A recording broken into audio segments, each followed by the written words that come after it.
নমস্কার বন্ধুরা, শ্বশুর বৌমা রান্নাঘর অ্যান্ড ব্লগ চ্যানেলে সকলকে স্বাগত।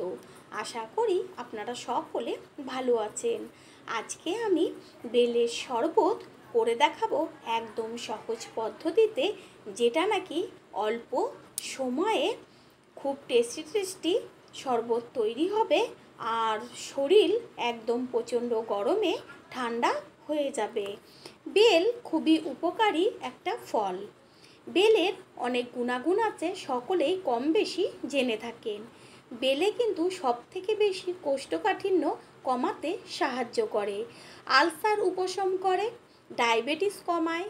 পাকা বেলে আছে মেথানল নামে একটা উপাদান, যা নাকি সুগার কমাতে সাহায্য করে, আর্থারাইটিস কমাতে, আর সবথেকে শরীরে এনার্জি বাড়ায়। ব্লাড প্রেশার কমাতে বেলের জুড়ি মেলা ভার।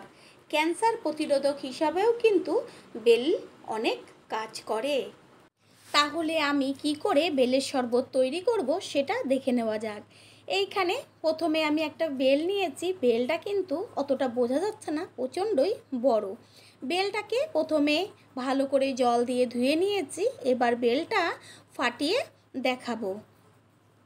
বেলটা এতটাই বড় যে ফাটাতেও কিন্তু ভীষণ অসুবিধা হচ্ছে।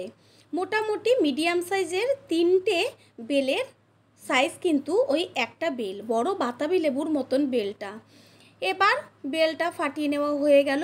বেলের ভেতর থেকে আস্তে আস্তে শাঁসগুলো বার করে নেব একটি চামচের সাহায্যে। অল্প অল্প করে বেলটাকে ফাটিয়ে নেওয়া হচ্ছে আর ভেতর থেকে শাঁসটা এইভাবে বার করা হচ্ছে।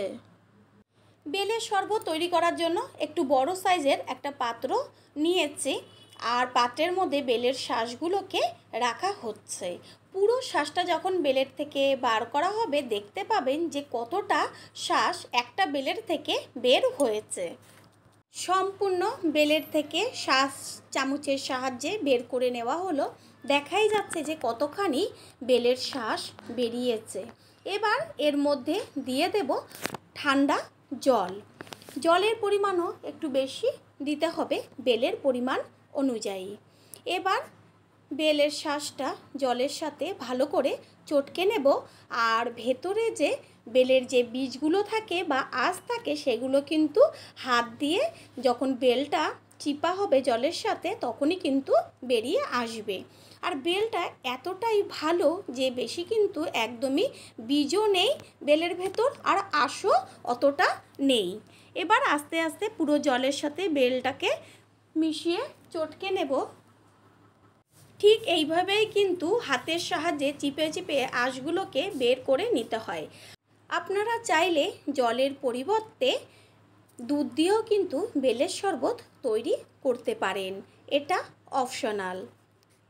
শরবতের থেকে সমস্ত আঁশ বীজ বার করে নেওয়া হলো। এবার এর মধ্যে দিয়ে দিচ্ছি আখের গুড়।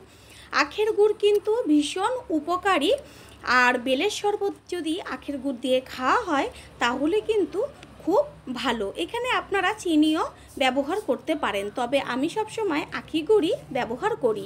দিয়ে দিচ্ছি টক দই, দেব 1 চিমটে লবণ।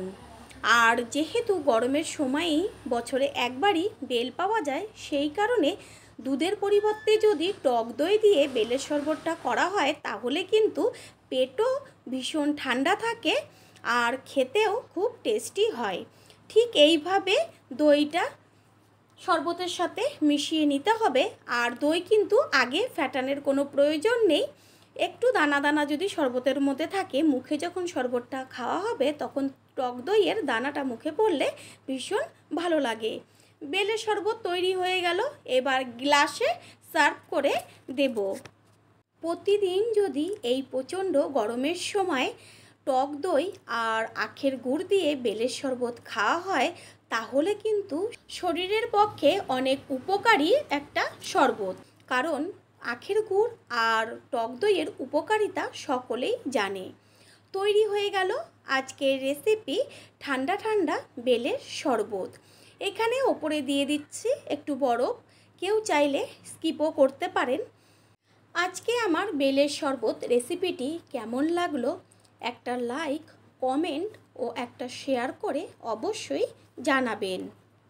আপনাদের দেওয়া একটা লাইক ও একটা শেয়ার কিন্তু আমাদের কাছে অনেক অনেক গুরুত্বপূর্ণ। আপনাদের কাছ থেকে চাই আমরা অনেক অনেক ভালোবাসা ও সহযোগিতা।